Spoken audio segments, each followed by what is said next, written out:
દ્વારકા જવું છે પણ એકદમ ઓછા પૈસામાં, તો આ વિડીયોમાં હું તમને જણાવીશ કે દ્વારકા જવા માટે ટોટલ કેટલા રૂપિયા જોશે અને કઈ કઈ જગ્યાએ કેટલો ખર્ચો થશે એ હું તમને જણાવીશ. અને વિડીયોના લાસ્ટમાં હું તમને એક એવી ટિપ્સ આપી જેનાથી તમે તમારા 25 થી 30% પૈસા બચાવી શકશો. મિત્રો તમે પણ અમારી જેમ દ્વારકા જવાનો પ્લાન બનાવી નાખ્યો છે અને બજેટની ખબર નથી કે ટોટલ ભાઈ તમારે ત્યાં જઈને કેટલો ખર્ચો થશે, એક પર્સનનો ટોટલ કેટલો ખર્ચો થશે ને તો એ હું તમને જણાવીશ. તો સૌથી પહેલા વાત કરીએ દ્વારકાની, તો દ્વારકા ભાઈ કૃષ્ણ ભગવાનની નગરી છે અને 4 ધામોમાંથી એક ધામ દ્વારકા માનવામાં આવે છે. તો તમે દ્વારકા જાઓ તો ખાલી દ્વારકા એક જ ફરવાની જગ્યા નથી, તમે દ્વારકાની આજુબાજુ ઘણા બધા એવા મોસ્ટ પોપ્યુલર પ્લેસ છે જ્યાં તમે જઈ શકો છો. તો ટ્રાવેલિંગ નો ખર્ચો, હોટલ નો ખર્ચો, જમવાનો ખર્ચો અને લાસ્ટમાં હું તમને જણાવીશ કે ટોટલ બજેટ કેટલું હોવું જોઈએ. તો સૌથી પહેલા વાત કરીએ ટ્રાવેલ ની, તો દ્વારકા જવા માટે બે ઓપ્શન છે, એક ટ્રેન અને બસ. તો અમદાવાદ થી ટ્રેનમાં જાશો એટલે તમને સ્લીપર કોચ ના 300 થી 400 રૂપિયા થશે અને જો થર્ડ એસી માં જાશો તો 700 થી 1200 રૂપિયા થશે. અને હવે વાત કરીએ બસ ની, તો બસમાં તમારે 450 થી 500 રૂપિયાનું બજેટ રાખવાનું.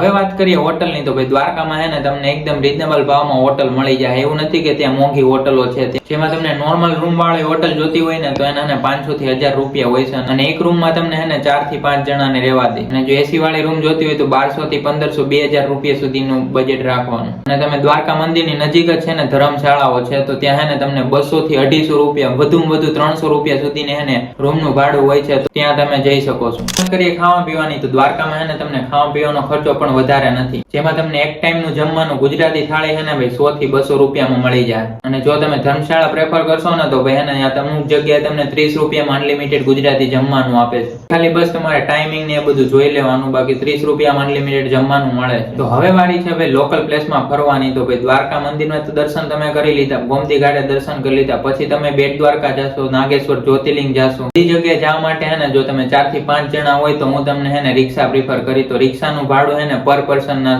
200 રૂપિયા, મિનિમમ 200 રૂપિયા હોય છે. અને જો તમે 1 થી 2 જણા જોઈએ તો તમે એક્ટિવા બુક કરાવી શકો છો, એના એક્ટિવાના લગભગ 500 રૂપિયા હોય છે. તો આ હતું ભાઈ દ્વારકા ટ્રીપનું બજેટ. અને ટોટલ તમને બજેટ ગણાવું ભાઈ, તો ભાઈ અમે હમણાં મહિના પહેલા ટ્રીપ મારી હતી દ્વારકાની, એટલે અમને ખબર છે એટલે મેં તમને જણાવ્યું. તો હવે વાત કરીએ આપણે ટોટલ બજેટ કેટલું થાય. ટ્રાવેલ ખર્ચો 500 થી 1000 રૂપિયા ગણવાનો, હોટલનો ખર્ચો 500 થી 1000 રૂપિયા ગણવાનો, જમવાનો ખર્ચો તમે 2 દિવસનો ગણો તો 300 થી 500 રૂપિયા ગણી લેવાનો, અને લોકલ પ્લેસમાં ફરવાનો 300 થી 450 રૂપિયા જેટલો બજેટ થશે. એટલે ટોટલ મળીને તમારે એક વ્યક્તિનો ખર્ચો 2500 થી 3000 રૂપિયા લગીનો થશે.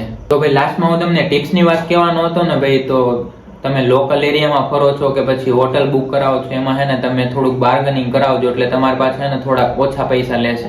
વાત ડિપેન્ડ કરે કે તમારી બાર્ગેનિંગ સ્કિલ કેવી છે, એના માટે તમારે થોડીક વાતચીત કરવાની, ભાવતાલ કરાવવાનો, એટલે હોટલમાં થોડાક તમારું ઓછા પૈસા કરી શકે છે. એટલે જેટલી તમારી બાર્ગેનિંગ સ્કિલ સારી એટલા તમારા ખર્ચો થોડોક ઓછો થશે. બાકી તો હાલો અમે તો દ્વારકા બધા ભાઈબંધો જોડે ફરીને આવતા રહ્યા. તમે પ્લાન બનાવ્યો હોય તો ભાઈ જતા રહેજો. કહેવાય કે ભાઈ દ્વારકા જવું હોય તો પૈસાની જરૂર ના પડે, તમારો હુકમ થવો જરૂરી છે. તો હાલો આજના વિડીયોમાં આટલું જ હતું. બાકી કોઈને કઈ ડાઉટ હોય તો એ કમેન્ટ કરજો, હું તમને રિપ્લાય કરીશ. બોલો જય દ્વારકાધીશ, બાય બાય.